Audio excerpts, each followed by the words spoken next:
Halo sobat rebahan, selamat datang di channel hiburan kaum rebahan. Admin akan lanjutkan menceritakan tentang novel yang sangat seru sekali yang berjudul The Story of Yi Chen. Di video ini adalah video part ke-30 ya. Jadi di part sebelumnya, di part 29, yaitu Yi Chen sedang bersama istrinya ya, sedang terjadi keributan oleh seorang pemilik perusahaan yang sangat tidak bermoral ya. Jadi Yi Chen berusaha menelpon koneksinya untuk membuat bangkrut seseorang pengusaha tersebut, dan hal yang terjadi itu sangat benar. Yi Chen berhasil membuat orang itu bangkrut ya. Tapi sebelumnya, yang belum subscribe, jangan lupa di subscribe channel ini dan aktifkan lonceng notifikasi agar teman-teman tidak ketinggalan jika admin upload video terbaru. Oke, selanjutnya kita lanjutkan di part ke-30 ya. Jadi pemilik perusahaan tersebut sangat terkejut ya. Apa yang sebenarnya sedang terjadi ya kan. Setelah mendapat pukulan, Mapping berkeringat seperti kehujanan, bahkan berdiri saja tidak stabil, harus berpegangan pada dinding.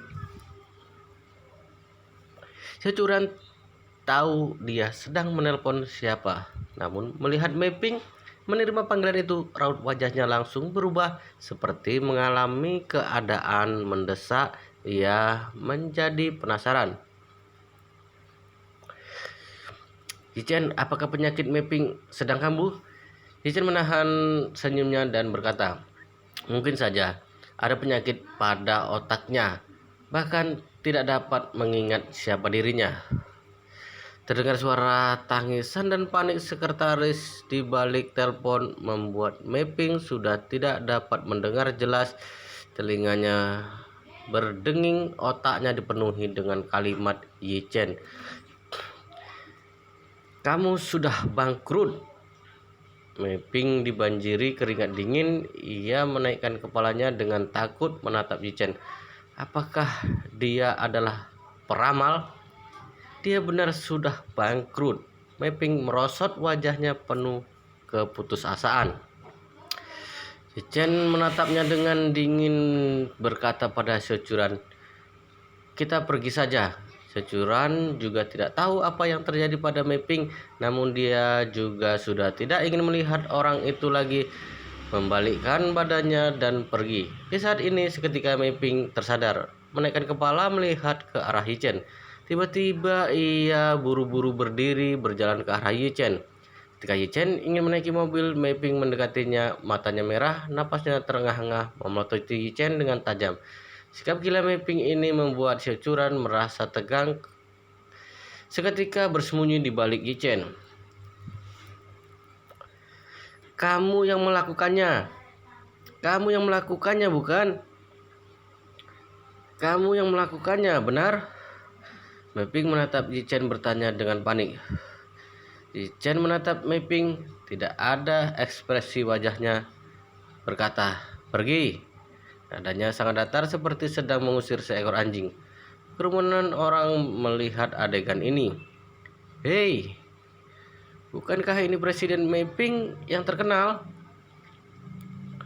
Pemuda yang berpakaian biasa seperti para pejalan kaki ini berani menyuruh Presiden Mapping pergi di depan semua orang. Apa dia tidak ingin bertahan hidup di kota Jinling?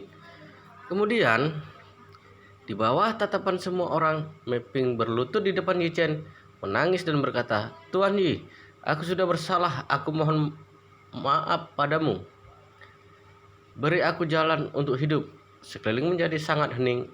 Orang-orang tidak berani mempercayai apa yang mereka lihat. Mapping yang begitu terkenal di kota Jinling berlutut di depan seorang pejalan kaki. Bahkan Securan juga tertegun, sama sekali tidak menyangka Mei-ping bisa berlutut pada Yi-chen. Tuan Yi, aku sangat patah mati. Tidak seharusnya aku menginginkan Securan. Aku salah, aku bersalah. Aku tidak akan mengulanginya lagi. Mohon padamu, beri aku jalan hidup. Jangan permainkan aku hingga mati. Sambil berbicara, Mei-ping sambil menampar diri sendiri dengan keras hingga terdengar suara tamparan yang keras. Wajah Yi-chen tidak sadar berekspresi melihat dia menampar dirinya sendiri hingga mulutnya berdarah, baru berkata dengan datar, "Presiden Mei, aku tidak tahu apa yang sedang kamu katakan." Tuan Yi, begitu berusaha Qian Cheng bangkrut. Aku bukan hanya tidak memiliki uang, namun aku memiliki hutang besar miliaran. Bahkan hingga kehidupanku selanjutnya aku juga tidak akan dapat melunasinya. Mei-ping berlutut di lantai dan memohon padanya. Saat ini ia tidak terlihat seperti orang yang sukses. Semua ini terjadi dengan sangat kebetulan. Yi-chen baru saja mengatakan dia bangkrut. Perusahaan Qian Cheng langsung mendapat kesialan dan keesokan harinya pasti akan bangkrut. Semua ini kelihatannya begitu kebetulan, namun bagaimana mungkin ada begitu banyak kebetulan? Mei-ping merasa semua yang terjadi pasti berhubungan dengan Yi-chen. Jadi ia sudah tidak peduli dengan wajahnya berlutut di depan banyak orang. Securan tidak tahu isi panggilan itu. Ia bertanya dengan heran, "Mei-ping, bukankah perusahaanmu baik-baik saja? Lagi pula, apa hubungannya dengan Yi-chen jika perusahaanmu bangkrut?" Mei-ping berlutut dan berkata, "Kakak Ran, tadi aku sudah bersalah padamu. Aku minta maaf padamu. Baru saja perusahaan meneleponku mengatakan bahwa pelanggan menghentikan kerjasama ditarik bank menagih hutang. Aku mampus. Mohon padamu, katakanlah sesuatu yang baik pada Tuan Yi. Jika tidak, aku benar tidak memiliki jalan untuk bertahan hidup." Securan tertegun sejenak berkata, "Aku rasa kamu salah. Yi-chen tidak memiliki kekuatan yang begitu besar." Yi-chen juga berkata dengan datar, "Mei-ping, segala sesuatu di dunia ini adalah sebab akibat. Kamu memohon kepadaku juga tidak ada gunanya. Renungkan saja sendiri." Usai berbicara, ia membawa Securan menaiki mobil. Ketika Yi-chen membawa pergi mobilnya, Mei-ping masih berlutut di tepi jalan dengan bengong. Orang di sekitar semakin lama semakin banyak, semuanya menatapnya dengan heran dan tidak berhenti berbisik-bisik. Namun Mei-ping sudah tidak peduli. Mulai besok dia akan terjatuh dari orang sukses yang berada di atas menjadi gelandangan di jalanan. Tidak, bahkan lebih rendah dari gelandangan. Dia tidak hanya tidak memiliki uang, ia harus membayar hutang sebesar miliaran. Ponsel tidak berhenti berdering, terdengar suara asisten yang panik. "Presiden Mei, perusahaan rentenir sudah menelpon mengatakan bahwa bunga naik 10%. Besok akan datang menagih hutang, jika tidak akan memotong tangan kananmu." Presiden Mei panik. Gedung perkantoran yang kita sewa mengatakan bahwa kenaikan sewa gedung sebesar 20 kali lipat. Jika tidak diberikan, akan menyuruh kamu pindah besok. Presiden Mei, ponsel meluncur jatuh dari tangannya. Ia berlutut di lantai, tatapannya kosong. Kemudian Mei-ping berteriak, "Tuhan, siapa yang telah aku singgung?"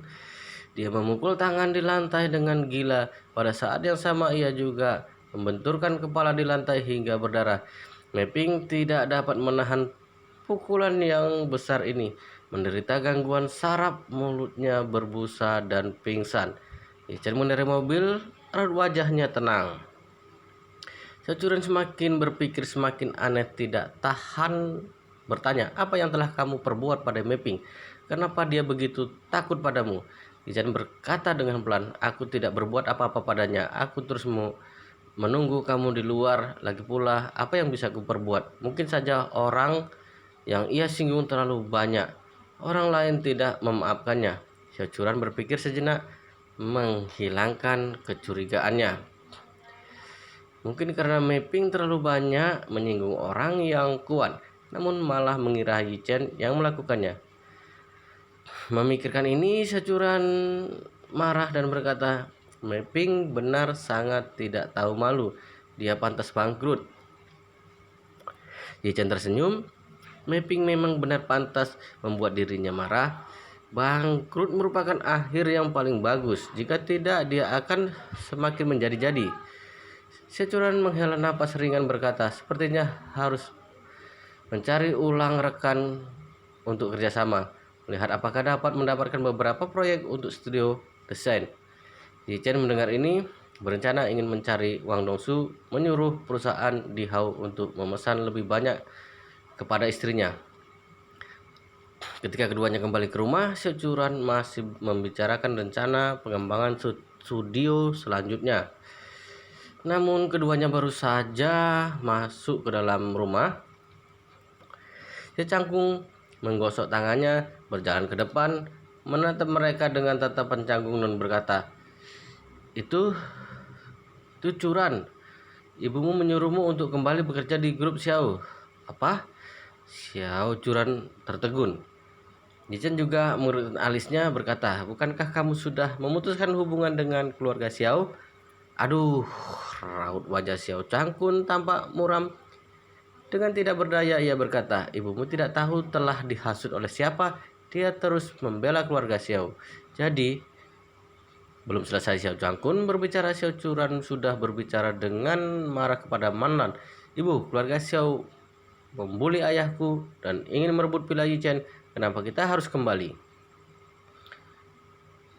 Saat ini, menghadapi pertanyaan Xiao Churan, ibu mertua Manlan berkata dengan tidak segan, bagaimanapun juga tubuhmu juga mengalir darah keluarga Xiao. Lagi pula nenekmu sudah meminta maaf padamu. Dia berkata bahwa dia hanya pikun sesaat, frustasi karena Xiao Hailong. Lagi pula saat ini Xiao Hailong juga sudah dihukum olehnya. Mengapa kamu masih tidak puas? Xiao Churan marah berkata, lalu kenapa jika ia meminta maaf, orang seperti nenek aku sudah sangat mengerti. Walaupun ia minta maaf, ia juga tidak akan tulus. Ia hanya ingin menyuruhku kembali, membantu dirinya untuk mendapatkan kerjasama dengan perusahaan di Hao. Manlan bergegas membujuknya. Kamu jangan memikirkan nenekmu hingga begitu jahat. Kita semua satu keluarga. Mana ada kebencian yang sangat begitu larut. Aku tidak satu keluarga dengan keluarga Xiao. Xiao Churan berkata dengan marah. Aku tidak akan kembali bekerja di grup Xiao. Apa yang kamu katakan? Manlan berkata dengan tidak puas. Nenekmu sudah tahu salah. Apa kamu ingin dia sebagai orang tua menurunkan wajahnya dan meminta maaf padamu? Kemudian Manlan melanjutkan lagi. Nenek demi menunjukkan ketulusannya memberikan aku kalung emas dan 2 gelang giok. Ibu, kamu tinggal bilang bahwa nenek memberikan perhiasan padamu. Kamu menginginkannya. Xiao Churan mengatakan dengan emosi, tidak meladeni Manlan lagi. Membalikkan badannya dan masuk ke kamar. Yi Chen juga bergegas mengikutinya. Manlan dengan marah berkata di ruang tamu, kamu lihat putrimu. Xiao Cangkun juga tidak meladeninya, membalikkan tubuhnya dan pergi. Di dalam kamar, Xiao Churan masih marah, mengeluh pada Yi Chen. Benar tidak kusangka orang keluarga Xiao akan menyogok ibuku dengan perhiasan. Bukankah karena tahu bahwa ibuku adalah orang yang matre? Ibu juga orang keluarga Xiao memberikan beberapa perhiasan dan mengatakan beberapa kata baik saja. Ia langsung menjadi pikun, lupa bagaimana mereka merendahkannya dulu. Walaupun Yi Chen tidak senang, namun tidak mengatakan hal-hal buruk tentang ibu mertuanya, hanya bisa membujuk. Ketika kita memutuskan hubungan dengan keluarga Xiao, ibu juga tidak ikut, jadi tidak mengetahui betapa kejamnya tindakan keluarga Xiao. Xiao Churan berkata, bagaimana jika dia memaksaku untuk kembali bekerja? Yi Chen berkata, kamu pikirkan saja sendiri, setiap keputusanmu aku akan mendukungnya. Xiao Churan menganggukkan kepala, berkata dengan yakin, sebaiknya aku memulai bisnis dengan baik. Yi Chen tersenyum, aku juga berpikir seperti itu. Memulai bisnis dengan baik, kamu pasti akan berhasil. Saat berbicara, Yi Chen berpikir bahwa dia harus meluangkan waktu. Ia harus memanggil Qin Gang dari keluarga Qin, Chen Jekai dari Buckingham Palace, Tuan Hongwu dari geng preman, Song Wanting dari keluarga Song, Wan Jenggang dari keluarga Wang untuk keluar dan makan bersama. Menyuruh mereka untuk lebih mendukung bisnis istrinya. Ketika sedang memikirkan ini, tiba-tiba Yi Chen menerima telepon dari Song Wanting. Ia berbicara dengan hormat dari balik telepon. Tuan Yi, aku Song Wanting, tidak tahu apakah kamu sedang sibuk? Yi Chen berkata dengan datar. Tidak, ada apa Nona Song? Katakan saja. Song Wanting berkata, Master Yi, kakekku sedang dalam keadaan koma baru-baru ini. Tidak tahu apa penyakitnya. Tidak tahu apakah kamu ada waktu untuk datang melihatnya. Kemudian Song Wanting berkata lagi, kamu tenang saja. Masalah biaya aku tidak akan memperlakukan kamu buruk. Yi Chen berpikir Song Wanting adalah putri dari keluarga top di Jinling. Kalau istrinya mulai bisnis, mungkin saja akan membutuhkan bantuannya. Jadi langsung menyetujuinya, berkata, kalau begitu malam ini saja. Song Wanting bergegas mengucapkan terima kasih. Ya sudah, aku menjemputmu malam ini. Baik. Setelah menutup telepon, Song Wanting, Yi Chen berkata pada Xiao Churan, malam ini ada teman yang mencariku. Aku tidak makan di rumah. Xiao Churan menganggukkan kepala, juga tidak banyak bertanya, hanya mengatakan, kamu di luar jangan sering melakukan hal berbau Feng Shui. Jika kamu dianggap sebagai seorang penipu, itu akan sangat merepotkan. Yi Chen tersenyum berkata, tenang saja, aku tahu. Malam hari, Song Wanting mengendarai mobil sendiri ke tempat tinggal Yi Chen. Ketika melihat Yi Chen, ia memberi hormat dengannya, berkata, Master Yi, sudah merepotkanmu. Yi Chen tersenyum, Nona Song tidak perlu begitu sungkan.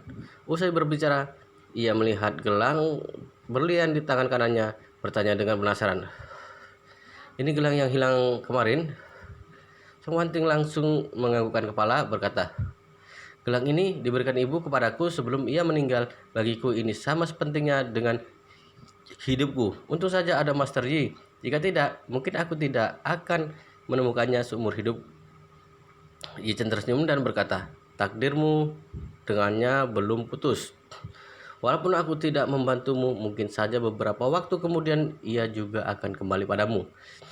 Song Wanting tahu bahwa Yi Chen sedang merendah. Ia berkata, Master Yi, master yang berkemampuan sepertimu sangat jarang ditemukan, dan begitu rendah hati sangat jarang sekali. Yi Chen tersenyum dan berkata, Nona Song tidak perlu memujiku. Ayo kita pergi selesaikan hal serius.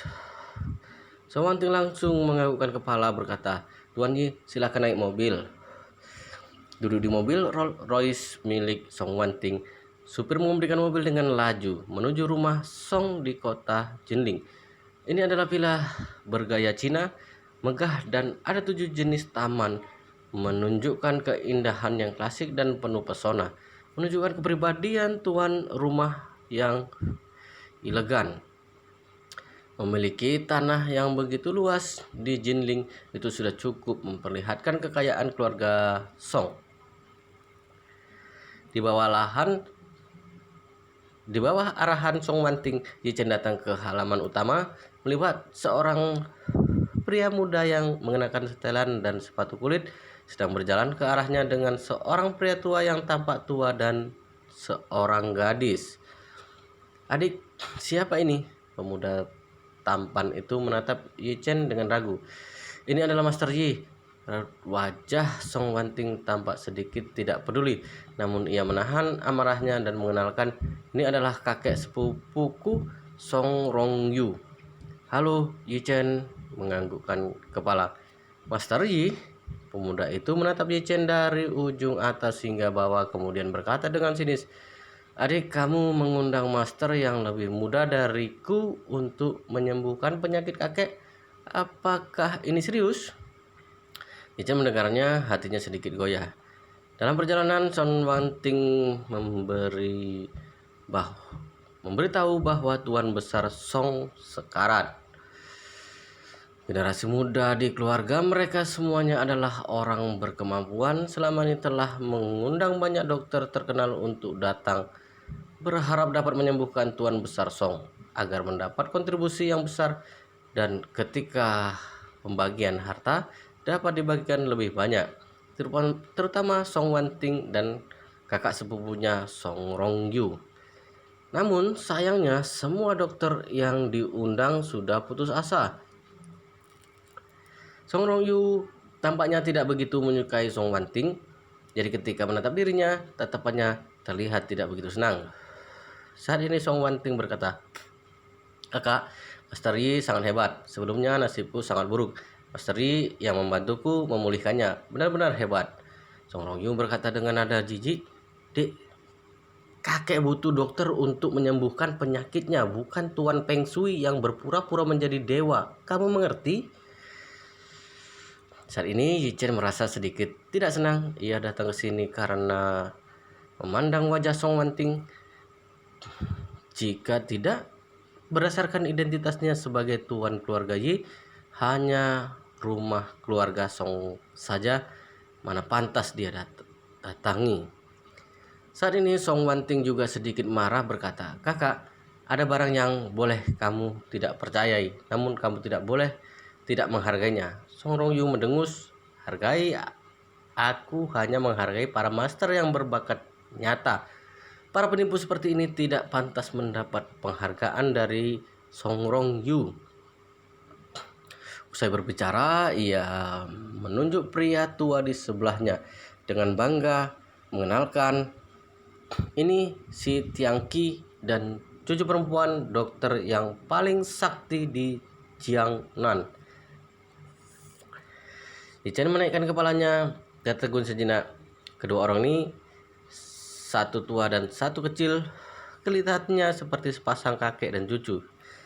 Namun, pakaian mereka jelas terlihat berbeda dengan orang biasa. Pria tua itu berusia sekitar 60-an, mengenakan jubah kain bambu hijau dengan kacamata baca kuno yang berbingkai hitam, memiliki janggut panjang yang putih. Tatapannya bersinar, kelihatannya seperti seorang yang mempelajari seni bela diri.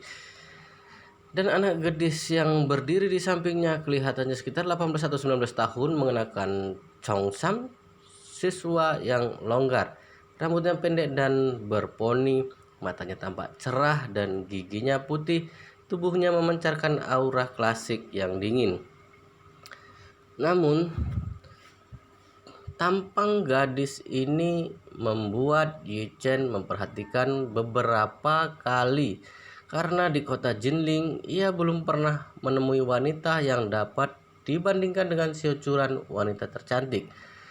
Dibandingkan dengan Xiaochuran, tatapan gadis ini lebih tajam dan tampak sedikit sombong, kelihatannya sulit didekati.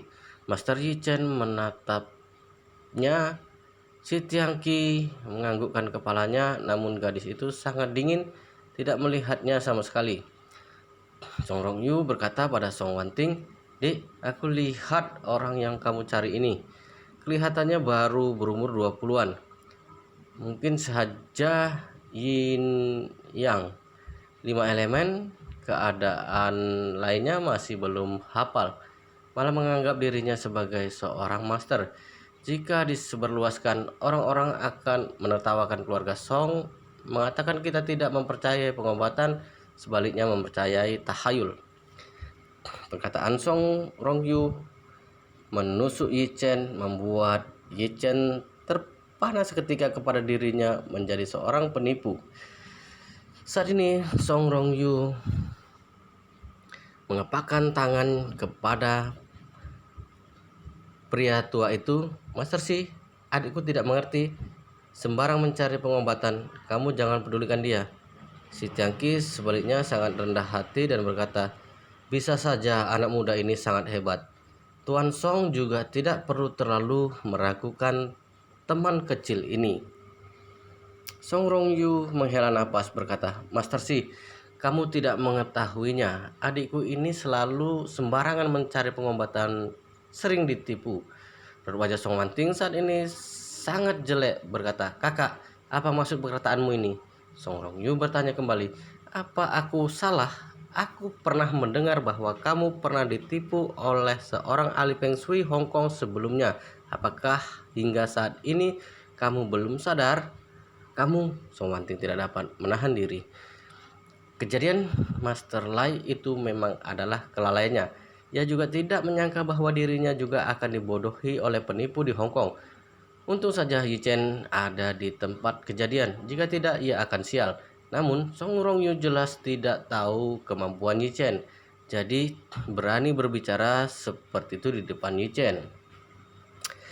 Kemudian Song Rongyu berbicara lagi pada Yi Chen, hei, aku tidak tahu bagaimana kamu menipu Wanting, namun jangan harap dapat menipu orang keluarga Song. Master Si ini keturunan ketiga generasi tabib istana dari nenek moyangnya. Kamu seorang pembohong. Aku sarankan cepat pergi, jangan mencari masalah di sini. Raut wajah Song Wanting sangat jelek, namun tidak menemukan alasan untuk membantah karena Yi Chen kelihatannya memang sangat muda. Ini saja sudah sangat tidak meyakinkan. Jika belum pernah melihat kemampuan Yi Chen, dia juga tidak mempercayai Yi Chen. Jika dia terus membicarakan kemampuan Feng Shui Yi Chen, takutnya dia akan menggunakannya untuk membuat keributan. Namun dia tidak menyangka Yi Chen sebaliknya sangat tenang, tersenyum dan berkata, tidak apa, orang kecil seperti aku menonton di samping saja, tidak mengganggu dokter hebat ini mengobati. Oke guys, di part 30 ini sampai di sini dulu. Kita lanjutkan di part ke-31 di video berikutnya. Yang belum subscribe, di subscribe dulu channel ini dan aktifkan lonceng notifikasi sehingga jika admin upload video terbaru, kalian dapat notifikasi lebih dulu dan bisa menonton lebih dulu.